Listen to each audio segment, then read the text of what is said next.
Monsieur le Rav Ben Soussan, bonjour. Merci Bonjour. de nous rejoindre sur le plateau d'Impalavi TV aujourd'hui. Nous abordons cette semaine la paracha Pigoudé, dernière paracha du livre Shemot de l'Exode, qui en fait est un bilan comptable des dons offerts par les enfants d'Israël pour la construction du Mishkan, le temple. Une réalisation qui s'est avérée être exactement conforme aux demandes d'Akadosh Baruch Hu. Et donc maintenant Akadosh Baruch Hu va pouvoir venir prendre résidence dans le Mishkan et inaugurer le Mishkan. Vous pouvez nous expliquer un petit peu le sens de cette paracha?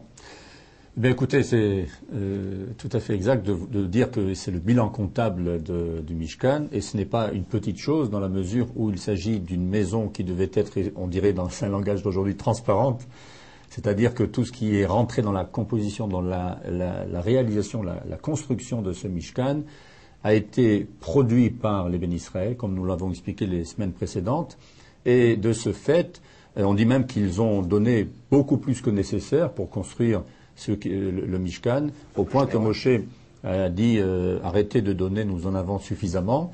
Donc il y a une grande générosité qui s'est exprimée, nous avons expliqué pourquoi, de la part d'Israël. Et maintenant, le rôle des gestionnaires, le rôle des dirigeants, c'est de collecter ces dons, or, argent, pierres précieuses, etc., et de le faire d'une manière totalement sincère, authentique, et présenter les comptes, présenter le bilan, comme cela se doit. Et cette paracha va peut-être bien avant l'heure, des millénaires avant que nous ayons des structures comptables comme celles que nous avons aujourd'hui, dans ce qu'on appelle dans la fonction publique, puisqu'il s'agit du peuple, la relation du peuple avec les dirigeants. Eh bien, Moshe avait été scrupuleux pour démontrer que tout a été parfaitement comptabilisé. À l'époque, comptabilisé, ça veut dire en poids. L'or selon le poids donné, l'argent la même chose, les pierres précieuses qui étaient données par les chefs des tribus qui rentraient dans la composition du pectoral, que le Kohen Gadol, le grand prêtre, portait sur sa poitrine. Tout cela avait été donné et bien comptabilisé, bien répertorié, de sorte qu'il n'y ait personne, on connaît l'esprit de l'homme, qui puisse venir mettre en question et en cause la gestion de Moshe. Tout a été parfaitement bien donné. Et en effet, cette paracha va nous détailler dans le petit détail du détail tout ce qui a été récupéré pour construire le Mishkan. De quoi étaient composées vraiment les offrandes, tout ce qui était nécessaire? Eh il y avait, en matière première, il y avait essentiellement Zahav, Vachesef, Unchoshet, c'est-à-dire l'or, l'argent et l'airain, le cuivre, qui rentraient dans la composition de beaucoup d'éléments, notamment les adanim, c'est-à-dire les fameux socles dans lesquels étaient enchâssés les poutres qui soutenaient l'ensemble de la structure. C'était de l'airain, c'était du cuivre. Je dis airain parce que je crois que c'est un alliage, et parce que ça devait peser très lourd pour pouvoir être les socles. Il y avait bien entendu le bassin, le kior nechoshet, le bassin dans lequel les kohanim, les prêtres, devaient se laver les mains et les pieds avant de prendre leur service, et ce qui allait se faire également beaucoup plus tard dans le temple. Cela, ça devait être un bassin en cuivre. Et on dit même que les femmes ont participé, ont contribué. Ne croyez pas que les femmes étaient mises de côté. Elles ont, et très souvent, elles montrent leur générosité plus que les hommes, jusqu'à aujourd'hui d'ailleurs. Bien souvent. Bien souvent. Et les femmes ont apporté leur miroir. Bemarot atzovot. Qu'est-ce que ça veut dire? Ce détail n'est pas anodin. Le miroir, c'était bien sûr la pièce, parce qu'à l'époque, c'était pas une vitre glacée, n'est-ce pas, comme on a aujourd'hui. Le miroir, c'était un plan de cuivre très poli qui reflétait l'image de la personne. Et elles ont donné cela pour construire, pour fabriquer le fameux bassin de cuivre, pour montrer que même ce qui, pour la femme, a une grande importance, c'est-à-dire sa beauté physique, elles ont voulu donner cette contribution à partir de cet objet qui reflète leur beauté, quand elles se voient tous les jours dans le miroir.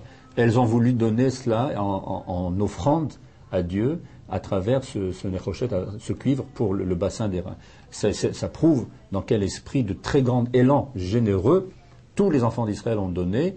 Bien entendu, les chefs de tribu ont donné de grosses pierres précieuses qui sont citées dans la Torah, et les tentures qui avaient été tissées, mais d'une manière très savante. Il ne faut pas croire que ce ne sont pas des toiles, des tentures simples et banales, parce qu'il y avait des broderies dans ces tentures, et ces broderies étaient telles qu'on pouvait voir deux motifs un de ce côté, un de l'autre côté.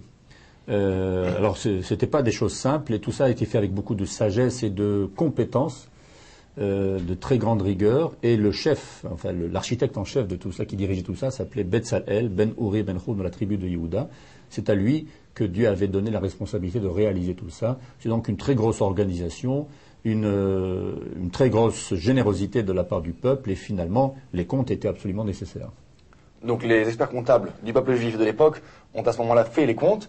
Tous les comptes sont avérés parfaits, exacts, sont avérés conformes aux demandes de Kadosh Baruch Hu. Exactement, et pas simplement dans les comptes. Lorsqu'il s'était agi ensuite de fabriquer, de construire, ils ont fait exactement. D'ailleurs, à la fin de la paracha, nous voyons de Pekoudé, nous voyons la répétition, mais d'une manière pratiquement mécanique. Ka'asher tziva Hashem et Moshe.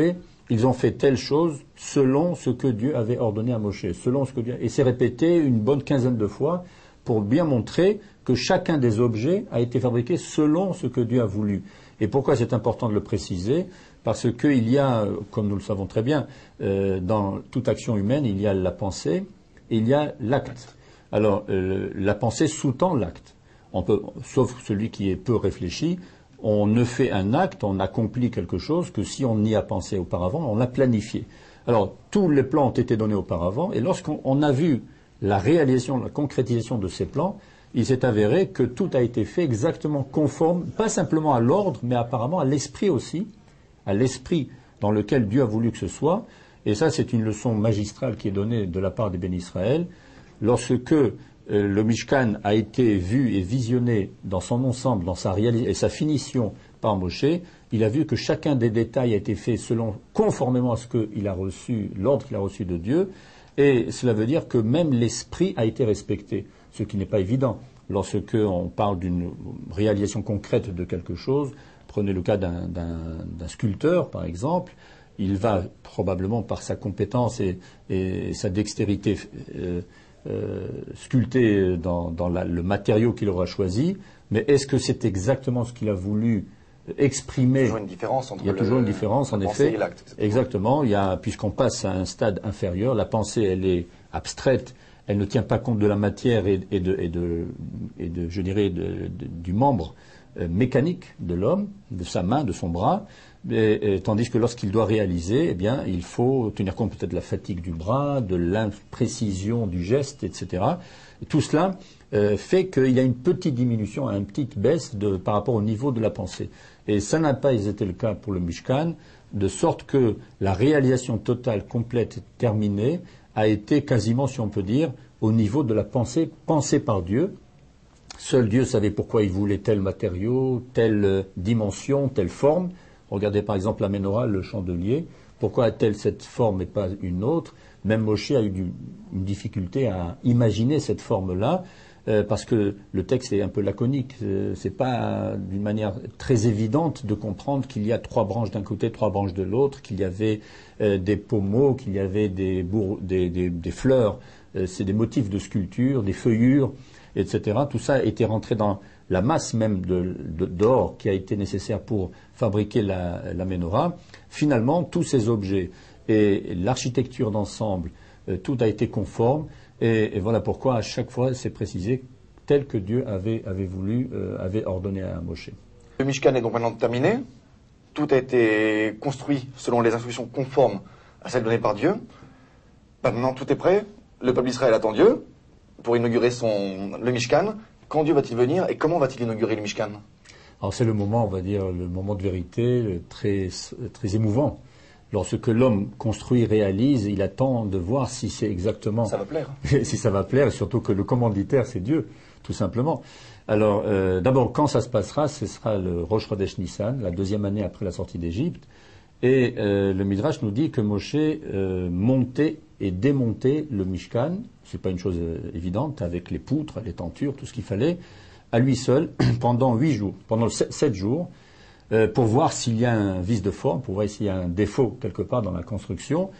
Et voyant que tout était parfait et sans défaut, alors c'est le 8e jour que Dieu viendra lui-même inaugurer. Ça veut dire quoi? Un feu descendra du ciel pour consumer sur l'encens qui était placé sur un autel.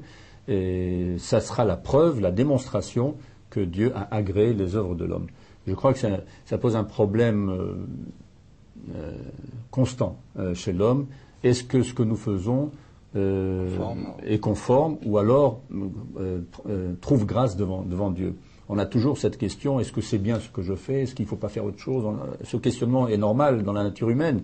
Et là, c'est à une très grande échelle.